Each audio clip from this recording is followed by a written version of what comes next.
What if I told you that? The Bloodline may have just made an enemy they can't intimidate, can't manipulate, and can't control?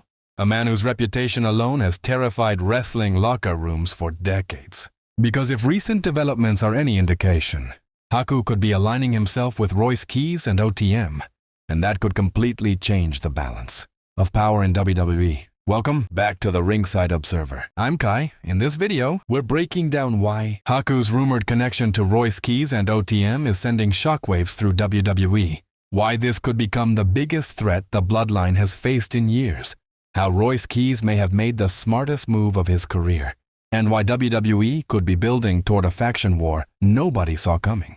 Grab some popcorn and get comfortable because we've got a lot of dots to connect before this one's done. Let's get into it. For years, the Bloodline has operated like an untouchable empire. Roman Reigns built a dynasty. The Usos became generals. Solo Sikoa became an enforcer. And anyone who stepped into their path usually ended up falling, in line or getting taken out. But every empire eventually creates enemies. And sometimes those enemies find powerful allies. That's why the recent reports surrounding Haku, Royce Keys, and OTM are so interesting. Because Haku isn't just another wrestling legend making a backstage appearance. Haku is one of the most respected and feared names in wrestling history. Ask almost any veteran wrestler who the toughest man they ever met was, and Haku's name almost always enters the conversation. His reputation has become wrestling folklore. Ric Flair has praised him. Jake Roberts has praised him. Countless Hall of Famers have spoken about him with a level of respect that few people ever receive. That's what makes this story different. We're not talking about a retired legend showing up for nostalgia. We're talking about someone whose presence instantly changes the atmosphere around whoever he's standing beside. And right now, he appears to be standing near Royce Keys and OTM. That alone should make the Bloodline nervous. Now let's talk about Royce Keys.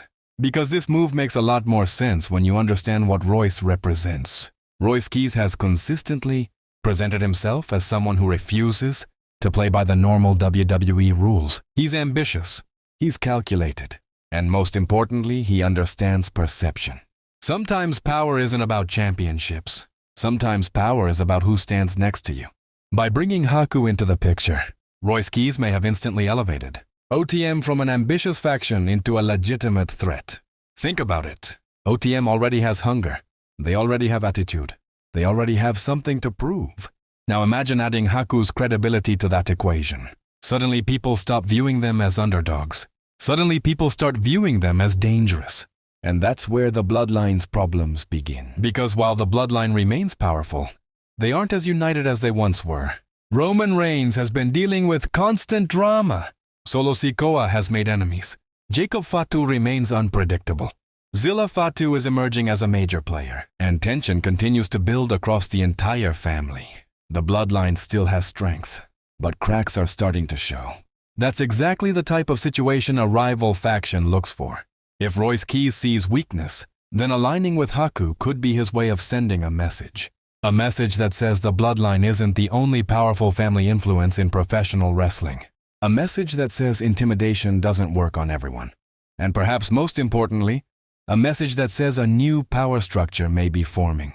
The fascinating part is that Haku doesn't even need to wrestle for this storyline to work. He doesn't need championship matches. He doesn't need weekly appearances.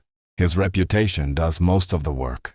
Imagine OTM walking to the ring with Haku standing behind them. Imagine Roman Reigns trying to intimidate them. Imagine Solo Sikoa realizing that the people across from him aren't impressed by fear tactics anymore.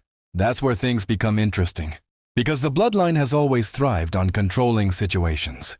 But what happens when they encounter someone who simply refuses to be controlled? That's the question WWE may be preparing to answer.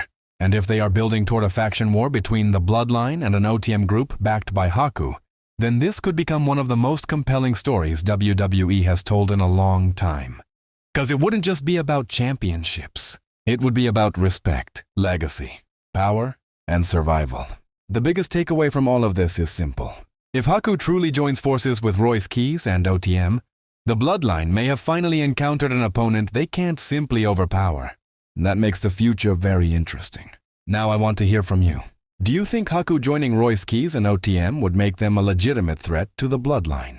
Could they actually challenge Roman Reigns' empire? Or is the Bloodline still too powerful for anyone to stop? Drop your thoughts in the comments below. And as always, don't forget to like, subscribe, and turn on notifications because more WWE stories are coming soon right here on the Ringside Observer. Thanks for watching, and I'll see you in the next video.